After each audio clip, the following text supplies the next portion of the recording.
Dear student, हम लोग चर्चा करेंगे अध्याय पहला हमारे आसपास के पदार्थों के बारे में। तो प्यारे विद्यार्थियों, आप सभी मेरे इस वीडियो में निरंतर बने रहिए और अपने अध्याय के बारे में अध्ययन कीजिए। अध्याय एक नज़र में है हमारे आसपास के पदार्थ। मैं प्रकाश चंद पातलिया आप सभी विद्यार्थियों का मेरे वीडियो में हार्दिक स्वागत करता हूं और मेरे वीडियो को पूरा देखिए, स्किप मत कीजिए, क्योंकि इस वीडियो को देखने के बाद में आपके अंदर एक तरह का नॉलेज विकसित होगा जो आसपास के पदार्थों के बारे में क्या है, क्या किस तरीके से हम उनको समझ सकते हैं। अध्याय एक नज़र में पदार्थ ठोस, द्रव, गैस, ये पदार्थ है। अब ठोसों का आकार निश्चित है, निश्चित आयतन, कोई बहाव नहीं होता ठोसों में, कण अत्यंत पास होते हैं और संपीड़ितता नगण्य होती है। द्रव में कोई निश्चित आकार नहीं होता है, निश्चित आयतन होता है, बहाव होता है, कणों के बीच रिक्त स्थान होता है, कुछ संपीड़न। और गैस में अनिश्चित आकार, अनिश्चित आयतन, बहाव होता है, कणों में बहुत रिक्त स्थान होता है, बहुत ज़्यादा संपीड़न होता है गैसों का।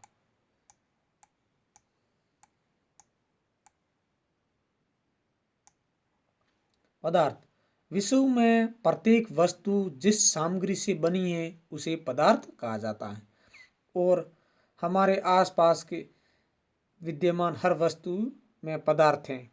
पदार्थ स्थान घेरता है और इसका द्रव्यमान होता है। कणों के भौतिक गुण, पदार्थ कणों से बना है, यह सतत नहीं है। पदार्थ के कण अत्यंत छोटे होते हैं।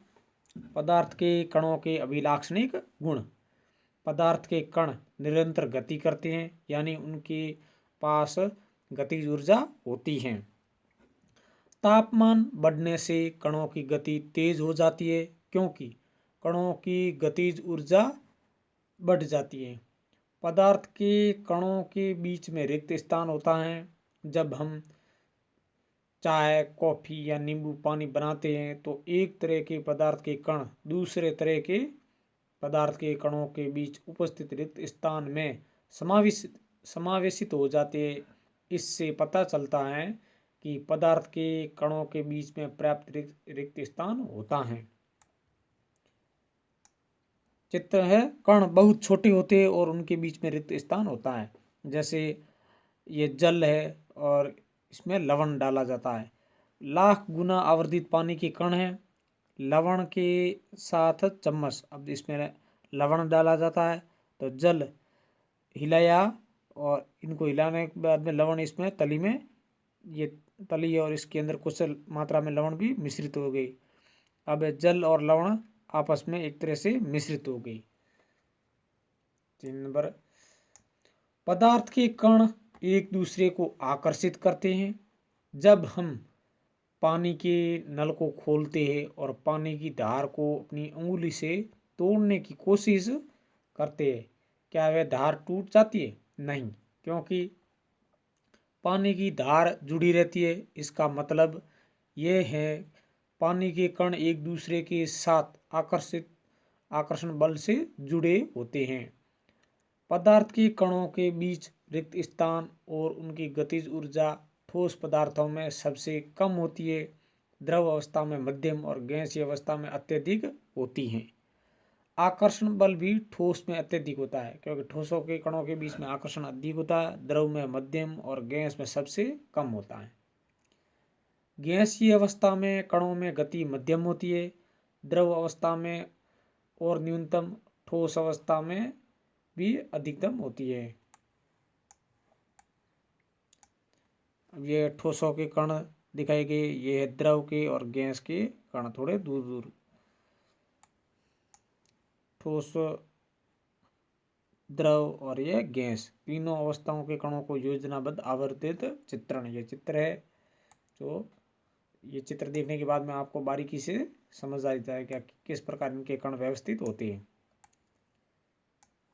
पदार्थ की अवस्थाएं, भौतिक रूप से पदार्थ 3 अवस्थाओं में पाया जाता है।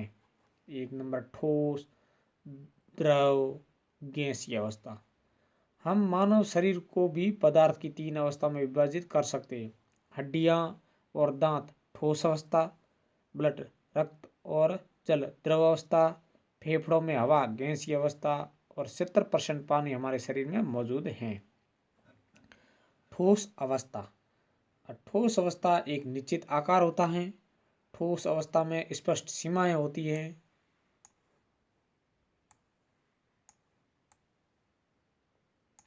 निश्चित या स्थिर आयतन होता है। इनकी संपीड्यता नगण्य होती है। ये दृढ़ होते हैं। उदाहरण, बल लगाने से रबड़ बैंड का आकार बदल जाता है, लेकिन बल हटाने से ये पुनः अपने मूल आकार में आ जाता है। अगर अत्यधिक बल लगाया जाए तो रबड़ बैंड टूट जाता है। ठोस पदार्थों में कणों की गतिज ऊर्जा न्यूनतम होती है, इसलिए ठोस पदार्थ का एक निश्चित और दृढ़ आकार होता है। शर्करा और नमक जिस बर्तन में रखे जाते हैं उसी बर्तन का आकार ले लेते हैं, लेकिन ये ठोस पदार्थ है क्योंकि क्रिस्टलों का आकार वही रहता है। हाथ से दबाकर स्पंज को काफ़ी हद तक संपीड़ित कर सकते हैं, लेकिन फिर भी ये ठोस हैं। कारण यह है कि स्पंज के छिद्रों में हवा भरी होती है, दबाने से हवा बाहर निकल जाती है। द्रव अवस्था। द्रव तरल होते हैं, उनमें बहाव होता है। द्रव का कोई स्थिर आकार नहीं होता, ये बर्तन का आकार लेते हैं। द्रव का निश्चित आयतन होता है। द्रवों में बहुत कम संपीड़न होता है। द्रव के कणों का आकर्षण बल उसका आयतन निश्चित रखता है। द्रव जिस बर्तन में रखे जाते हैं वह उसी बर्तन का आकार ले लेते हैं। गैसें जैसे ऑक्सीजन और कार्बन डाइऑक्साइड पानी में विसरण करती हैं, और यही जलीय पौधे व जीव पानी में घुली ऑक्सीजन के कारण ही पानी में सांस ले पाते हैं। द्रव अवस्था में विसरण अधिक होता है और ठोस अवस्था में कम, क्योंकि कणों में गति द्रव में ज़्यादा होती है और ठोस में कणों की गति कम होती है। गैस की अवस्था। गैसों में बहाव होता है। गैसों में संपीड़न अधिक होता है। गैसों में कोई निश्चित सीमाएं नहीं होती। गैसों में कोई निश्चित आकार नहीं होता। गैसों में कोई निश्चित आयतन नहीं होता। गैस में कण इधर उधर घूमने के लिए पूरी तरह से स्वतंत्र होते हैं। उनमें आकर्षण बल कम होता है, इसलिए गैसों में बहाव होता है। गैस का कोई निश्चित आयतन नहीं होता, इसलिए गैस जिस भी बर्तन में रखी जाती है वह उसी बर्तन का आयतन घेर लेती है। गैसीय अवस्था में कण अनियमित रूप से तेजी से गति करते हैं। इसी कारण कण आपस में और बर्तन की दीवारों से टकराते हैं। बर्तन की दीवार पर गैस के कणों द्वारा प्रति इकाई क्षेत्र पर लगे बल के कारण गैस का दबाव बनता है। प्यारे बालकों, यह अध्याय बहुत ही सिंपल और सरल है। आपको समझने में कोई दिक्कत आएगी नहीं मेरे वीडियो को देखने के बाद में। तो आप सभी बालकों से मेरा अनुरोध है कि मेरे वीडियो में निरंतर बने रही। पदार्थ की अवस्थाओं में परिवर्तन। पानी पदार्थ की तीनों अवस्थाओं में मिलता है। ठोस में बर्फ, द्रव पानी, गैसीय में वाष्प। गर्म करने पर बर्फ पानी में परिवर्तित हो जाता है और पानी वाष्प में परिवर्तित हो जाता है। पदार्थ की भौतिक अवस्था को दो तरीकों से परिवर्तित किया जा सकता है। तापमान में परिवर्तन। अब ये बर्नर है और इसमें ये जल रखा हुआ है और थर्मामीटर इसमें रखा हुआ है। जैसे गर्म कर रहे हैं तो ये वास्तव में इस मतलब टेम्परेचर बढ़ेगा तो वो थर्मामीटर में दर्शाएगा। गलनांक के मेल्टिंग पॉइंट। जिस तापमान पर वायुमंडलीय दाब पर कोई ठोस पिघल कर द्रव बनता है वह इसका गलनांक कहलाता है। बर्फ का गलनांक 273.16 केल्विन है। सुविधा के लिए हम इसे 0 डिग्री सेंटीग्रेड अर्थात 273 केल्विन लेते हैं। जब बर्फ पिघलती है बर्फ का तापमान नहीं बढ़ता, लगातार ऊष्मा प्रदान करने के बावजूद ही, क्योंकि संलग्न की गुप्त ऊष्मा तापमान को बढ़ने नहीं देती है। अब संलग्न की गुप्त ऊष्मा। वायुमंडलीय दाब पर 1 किलोग्राम ठोस को उसके गलनांक पर द्रव में बदलने के लिए जितनी ऊष्मीय ऊर्जा की आवश्यकता होती है उसे संलग्न की गुप्त ऊष्मा कहते हैं। अतः 0 डिग्री सेंटीग्रेड बर्फ के कणों की तुलना में 0 डिग्री सेंटीग्रेड पर पानी के कणों से अधिक ऊर्जा होती है। क्वथनांक बॉइलिंग पॉइंट, वायुमंडलीय दाब पर वह तापमान जिस पर द्रव उबलने लगता है इसका क्वथनांक कहलाता है। क्वथनांक समष्टि गुण, जल का क्वथनांक 373 केल्विन अर्थात 100 डिग्री सेंटीग्रेड प्लस 273 केल्विन, 273 बराबर 373 केल्विन होता है। वाष्पीकरण की गुप्त ऊष्मा, वायुमंडलीय दाब पर 1 किलोग्राम द्रव को उसके क्वथनांक पर वाष्प में बदलने के लिए जितनी ऊष्मीय ऊर्जा की आवश्यकता होती है उसे वाष्पीकरण की गुप्त ऊष्मा कहते हैं। जब पानी को उबाला जाता है तो उसके तापमान में वृद्धि नहीं होती, तापमान 100 डिग्री सेंटीग्रेड ही रहता है, क्योंकि वाष्पीकरण की गुप्त ऊष्मा पानी के कणों के बीच के आकर्षण बल को तोड़ती है। अतः 100 डिग्री सेंटीग्रेड तापमान पर वाष्प के कणों में उसी तापमान पर पानी के कणों की अपेक्षा अधिक ऊर्जा होती है। तापमान में परिवर्तन से पदार्थ की अवस्था को एक से अधिक दूसरी में बदला जा सकता है, जैसा कि नीचे आरेख में दिखाया गया है। अब ठोस अवस्था ऊष्मा देने पर द्रव अवस्था में और ऊष्मा देने पर गैसीय अवस्था में। अब गैसीय अवस्था को जैसे धीरे धीरे शीतलन प्रक्रिया द्वारा द्रव अवस्था में बदला जाता है और द्रव से ठोस अवस्था में बदला जाता है। 25 डिग्री सेंटीग्रेड और यहाँ पर है 0 डिग्री सेंटीग्रेड से और फिर 100 डिग्री सेंटीग्रेड पर इस तरह इसका तापमान बढ़ाने पर 25 से 0 करने पर तो ये बन ठोस में और पुनः 100 डिग्री में करने पर यह वाष्प में बदल जाती है। ऊर्ध्वपातन, कुछ ऐसे पदार्थ हैं जो द्रव अवस्था में परिवर्तित हुए बिना ठोस अवस्था से सीधे गैस में और वापिस ठोस में बदल जाते हैं। इस प्रक्रिया को ऊर्ध्वपातन कहते हैं। उदाहरण, थोड़ा सा कपूर या अमोनिया क्लोराइड लेकर इसका चूर्ण करके चीनी की प्याली में डालिए। चीनी की प्याली पर कीप को उल्टा करके रखिए। कीप के सिरे पर रुई की डाट लगा दीजिए। धीरे धीरे गर्म कीजिए। हम देखेंगे कि कपूर या अमोनिया क्लोराइड ठोस से गैसीय अवस्था में बदल जाता है। कीप की भीतरी दीवारों पर पदार्थ के वाष्प संघनित होते हैं। तो इसमें दर्शाया हुआ है कि एक बर्नर रखा हुआ है और इसके अंदर वाष्प बना अमोनिया क्लोराइड है और ऊपर रुई का टुकड़ा है और नीचे ठोस अमोनियम क्लोराइड। दाब परिवर्तन पर प्रभाव, यदि हम तापमान घटाने पर सिलेंडर में गैस लेकर उसे संपीड़ित करें तो कणों के बीच की दूरी कम हो जाएगी और गैस द्रव में बदल जाएगी। दाब बढ़ाना प्लस तापमान घटाना, तो गैस को द्रव में बदलना, यह इसका एक सूत्र है। दाब को बढ़ाएंगे और टेम्परेचर को कम करेंगे तो वो अणु अपने आप गैस में बदल जाएंगी। जैसे ये दर्शाया हुआ है सिलेंडर है और पिस्टन है। पिस्टन सिलेंडर में धीरे धीरे इसके ऊपर जैसे फोर्स डाला जाता है वह एक तरह से आपस में संपीड़ित हो रही है कण और द्रव में बदल रही है। ज्यादा दाब बढ़ाने से गैस के कण नजदीक आ जाते हैं। सॉलिड कार्बन डाइऑक्साइड, ठोस कार्बन डाइऑक्साइड ड्राई आइस कहते हैं, को वाष्पित गैसीय कार्बन डाइऑक्साइड में बदला जा सकता है। बिना द्रव अवस्था में बदले इसके लिए दाब को घटाकर 1 एटमॉस्फेयर तक करना होता है। तो ड्राई आइस, शुष्क बर्फ को ठोस कार्बन डाइऑक्साइड कहते हैं। दाब और तापमान के प्रभाव से पदार्थों की तीनों अवस्थाओं का अंतरारूपायण इस प्रकार है। यह डायग्राम भी वेरी इंपॉर्टेंट है और समझने की दृष्टि से महत्वपूर्ण है।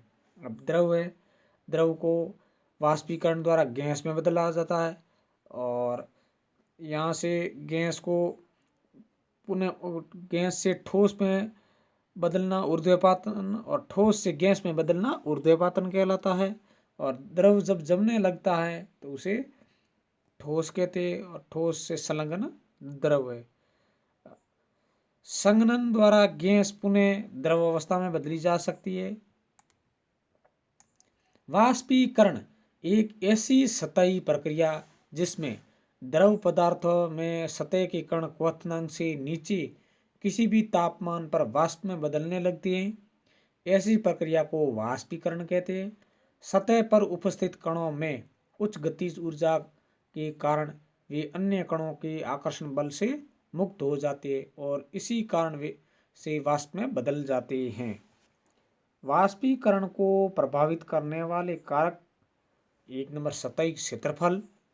सतही क्षेत्रफल बढ़ाने से वाष्पीकरण की दर बढ़ जाती है।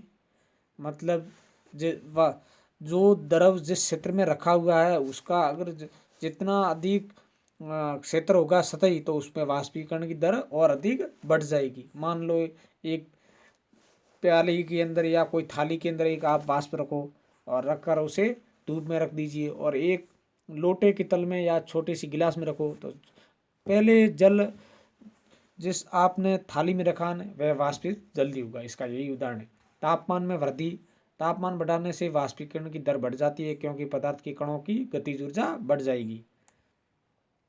आर्द्रता। अगर हवा में आर्द्रता है तो वाष्पीकरण की दर घट जाएगी। इसका एक उदाहरण है कि जब बरसात के समय आर्द्रता होती है तो उस समय हम कपड़े सुखाते हैं तो वो जल्दी नहीं सूखते। कोई एक इस तरह का वह वाष्पीकरण को प्रभावित करने का एक कारक है आर्द्रता।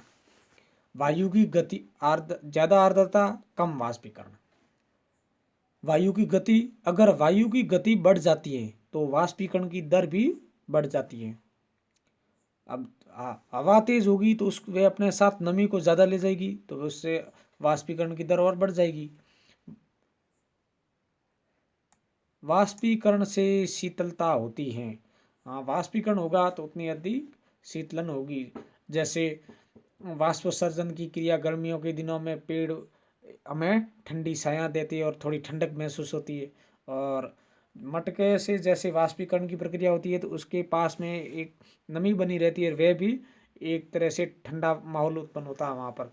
वाष्पीकरण प्रक्रिया के दौरान लुप्त हुई ऊर्जा को पुनः प्राप्त करने के लिए द्रव के कण अपने आसपास के वातावरण से ऊर्जा अवशोषित कर लेते। इस अवशोषण के कारण वातावरण शीतल हो जाता है। उदाहरण,